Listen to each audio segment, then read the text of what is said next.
Hello everyone.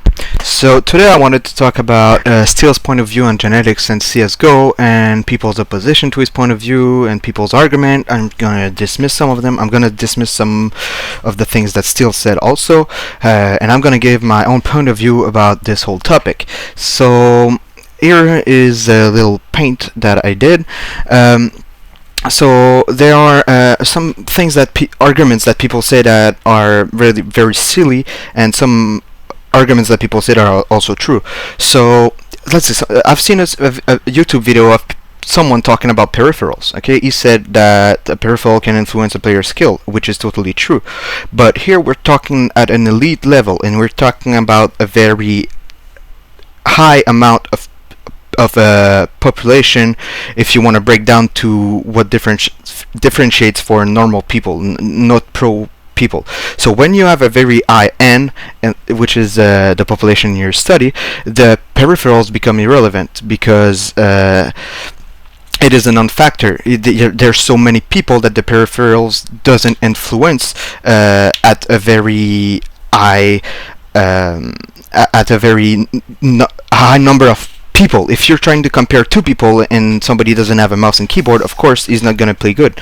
But at a pro level, when somebody has a mouse and a keyboard and they all have elite gears, this becomes a non-factor, right? So I'll continue to the point of view of Steele. So Steele is saying that there are factors that make you good at the game. So he's saying there's genetic and time and effort, and what he's saying is that when somebody has a high genetic potential and puts in a lot of time and effort, he's gonna be very good at the game, and somebody who has a average genetic potential and also puts time and effort in the game, the same amount as the highly genetically potential people, he's not gonna reach the same level, which is true.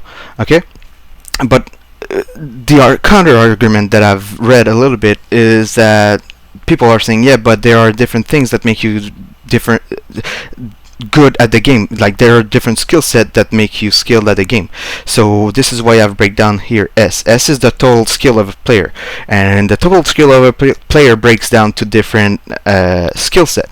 So somebody can have a very good awareness, somebody can have a very good aim, a very good decision making, but all of these add up to a total skill, right? So my point is that at a very elite level, everybody has a good awareness, everybody has a good aim, everybody has a good decision making, well, at a very, very elite level.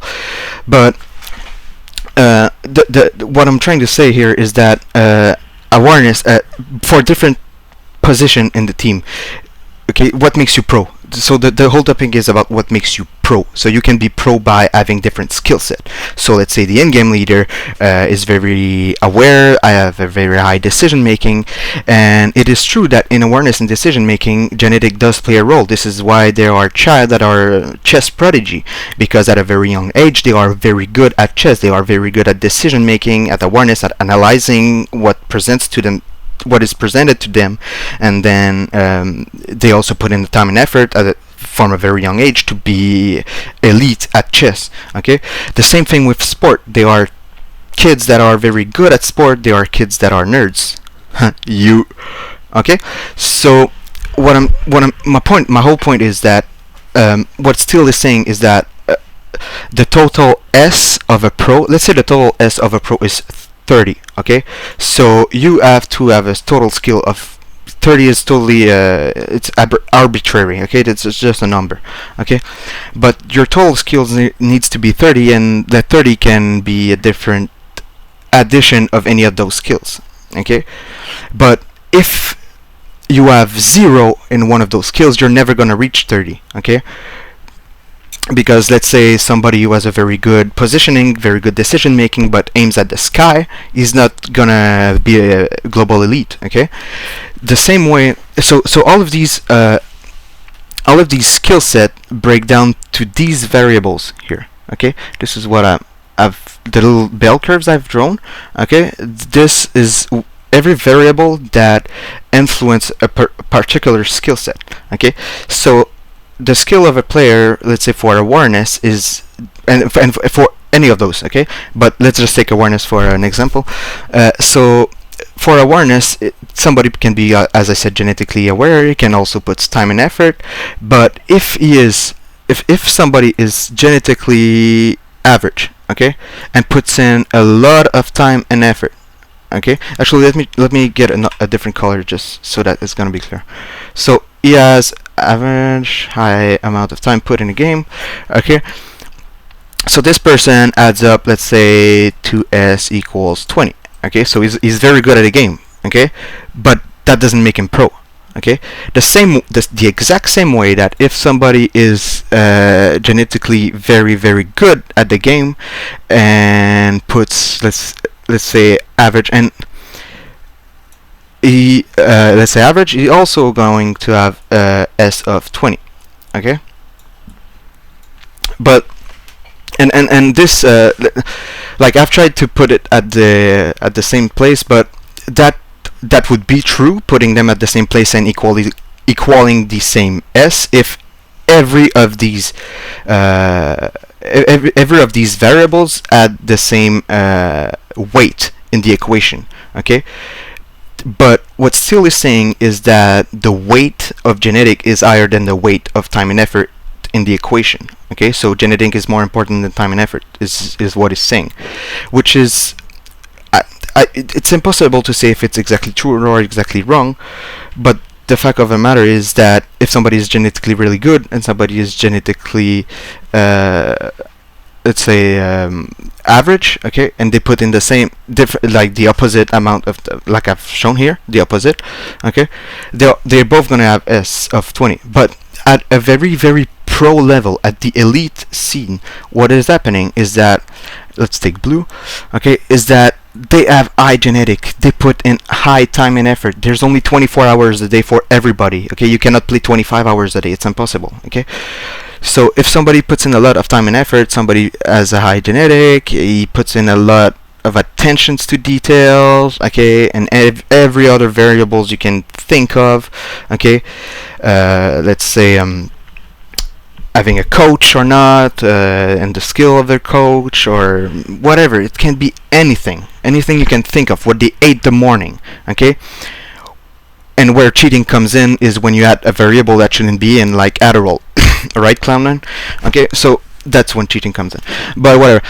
So what is happening is that people are saying that he's wrong, and that somebody with, let's say, a low potential or average potential who puts in a tremendous amount of effort is at some point going to be equally as good as somebody that has a high genetic potential. But the thing is, genetics it's not only a baseline about how good you are when you start playing, it's also about your potential. There is genetic potential. There's how much you will improve by putting time and effort, and there's a limit to it.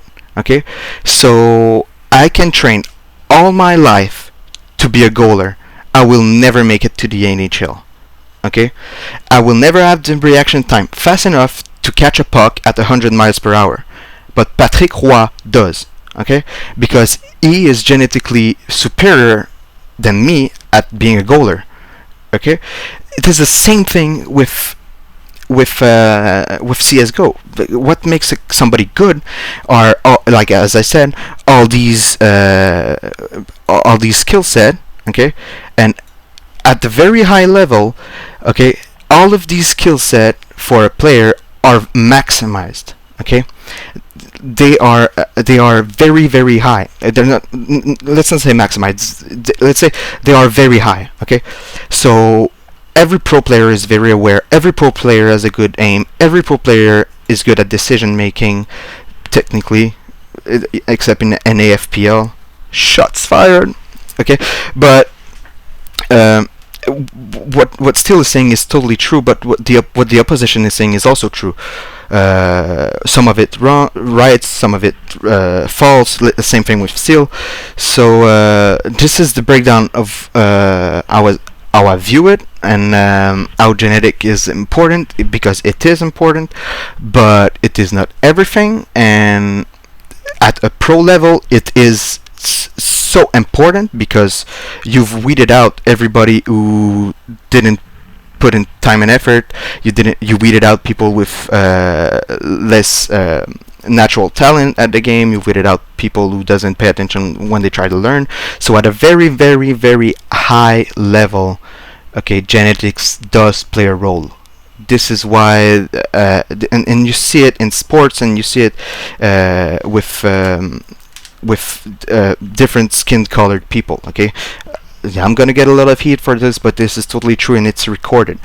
In the 40-yard dash at the NFL, every top 50 is black. Okay, because they're genetically superior at sprinting. But at the bench press in the NFL Combine, okay, the top 50 are all white. Why? Because they have shorter arms. Okay, so they have less distance to wait, so they can push more, and they can push more of the same weight because they have less distance to make. This is genetically true. So this is the same thing with sprinters. They have muscular fiber that is so tight that it makes them very good sprinter. It makes them very good at 40-yard dash. Okay, so it's the exact same thing with CS:GO. It's just that people can't seem to get their head around it, so I've break it down and try to explain it the best as I can. So if you think I'm stupid, please leave a comment. If you think I'm smart, don't. Whatever, I don't care. Okay, so thank you everyone, and have a good day.